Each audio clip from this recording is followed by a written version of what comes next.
तो क्या कारण है कि कहीं दिल्ली बंबई जैसे चमचमाते शहर बने और वहीं दूसरी तरफ हमारा बिहार प्रदेश जो आजादी के लगभग 80 साल के बाद आज भी पिछड़े राज्यों की श्रेणी में आता है। आज भी हमारे बिहारी साथियों को पलायन करके दूसरे राज्यों में जाना पड़ता है शिक्षा के लिए, रोजगार के लिए। मैं दिल्ली में रहा हूं, बंबई में मैंने काम किया, पर मैंने आज तक कभी नहीं सुना कि कोई दिल्ली का लड़का बिहार आता हो शिक्षा के लिए, रोजगार के लिए। आप लोगों ने सुना क्या? कभी कोई बंबई का लड़का या लड़की बिहार आया रोजगार के लिए? तो फिर क्यों सिर्फ हम बिहारियों को ही दूसरे राज्य जाना पड़ता है शिक्षा के लिए, रोजगार के लिए? मैं दिल्ली में देखता हूँ एम्स के सामने महिलाओं को, बुजुर्गों को 2-2 दिन, 4-4 दिन तक लाइन लगाकर खड़े रहते हैं स्वास्थ्य सेवा के लाभ के लिए। क्यों ये सुविधाएं मेरे प्रदेश में, मेरे बिहार में नहीं बन सकती? क्यों हम एक ऐसे दिन की कल्पना नहीं कर सकते जब दिल्ली से लड़का लड़की बिहार आए शिक्षा के लिए? मैं कैसे दिन की कल्पना करता हूँ जब बंबई का लड़का लड़की बिहार आएगा रोजगार के लिए, जब देश दुनिया से वो बिहार आएंगे स्वास्थ्य सेवा के लाभ। और यही सोच बिहार फर्स्ट और बिहारी फर्स्ट की है।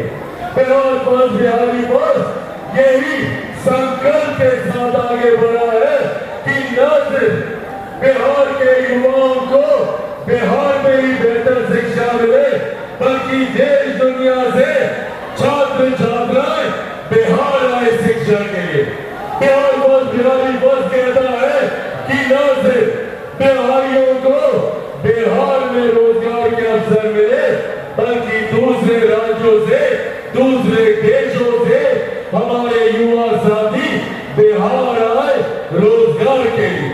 इस सोच के साथ बिहार फर्स्ट, बिहारी फर्स्ट आगे बढ़ रहा है। पर ये जानना हम लोगों को जरूरी है कि क्या कारण है, क्या लगभग आजादी के 80 साल के बाद भी हमारा बिहार विकसित राज्य नहीं बन सका? क्योंकि जब चुनाव आएंगे तो कई राजनीतिक दल, कई राजनेता आप लोगों के बीच आएंगे, विकास की बातें करेंगे, बड़ी बड़ी बातें करेंगे।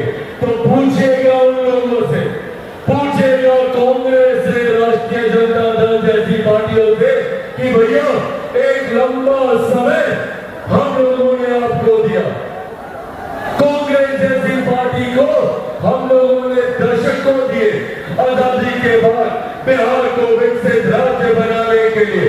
राजद जैसी पार्टी को 90 का पूरा दशक हम लोगों ने दिया एक विकसित राज्य बनाने के लिए।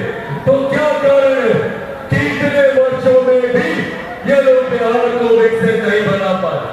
आज भी देश में नहीं, दुनिया में बिहार को अगर पिछड़ा कहा जाता है तो लोग 90 का दशक याद करते हैं।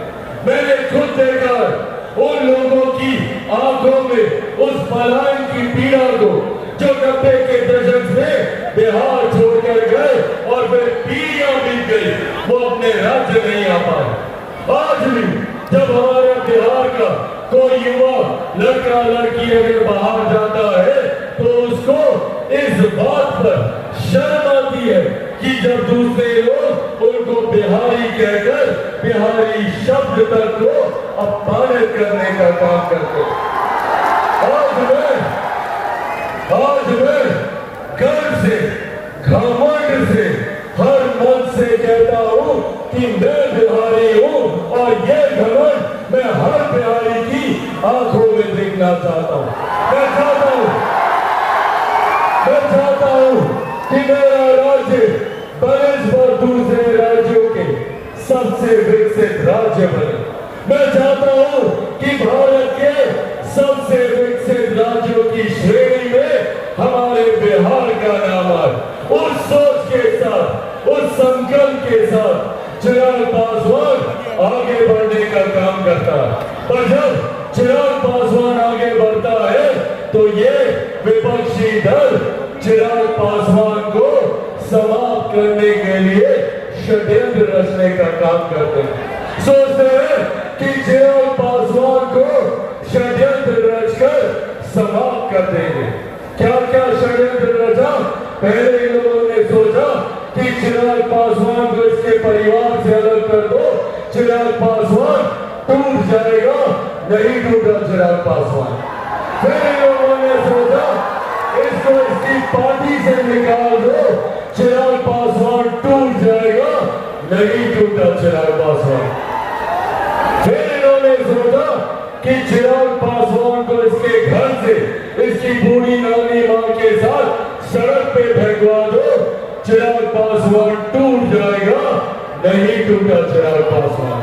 क्योंकि जो लोग ये सोचते हैं कि इन बातों से चिराग पासवान टूट जाएगा, समाप्त हो जाएगा, वो लोग भूल जाते हैं कि चिराग पासवान एक शेर का बेटा है।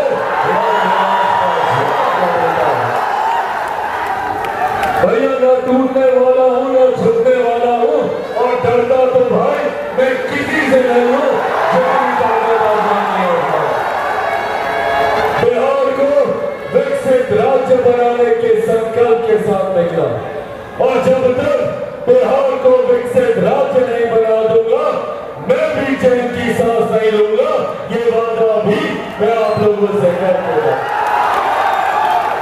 साथियों, इसके लिए जरूरी है हमें एकजुट होने की, क्योंकि चुनाव के वक्त कई ऐसे राजनीतिक दल, ऐसे राजनेता आएंगे जो हमें जात पात धर्म मजहब में बांटने का काम करेंगे, जो महिलाओं को बांटेंगे, युवाओं को बांटेंगे।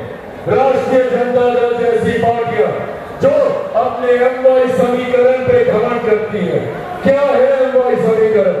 जहां एम सांप्रदायिकता है तो वाई पूरी तरीके से जातीयता में हम लोग को बांटने का काम करती है।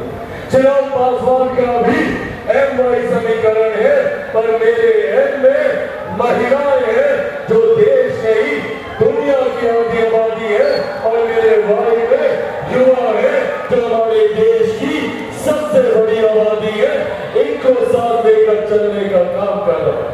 जात पात धर्म मजहब से उठकर मैं चाहता हूं कि मेरे प्रदेश के तमाम युवा एकजुट होकर एक साथ आकर विकसित बिहार बनाने के संकल्प के साथ हो।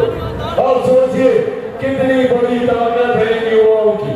और हमारे प्रदेश में 65% युवा ऐसे हैं जिनकी आयु 35 वर्ष से कम है।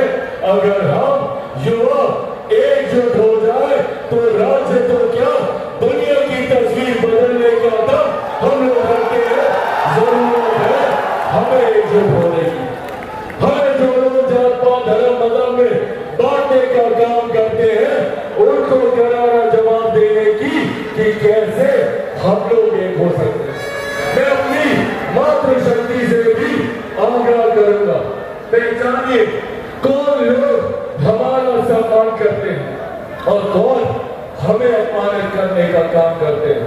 बिहार और बिहारियों की संस्कृति रही है लोगों को इज्जत देने की, मान सम्मान देने की।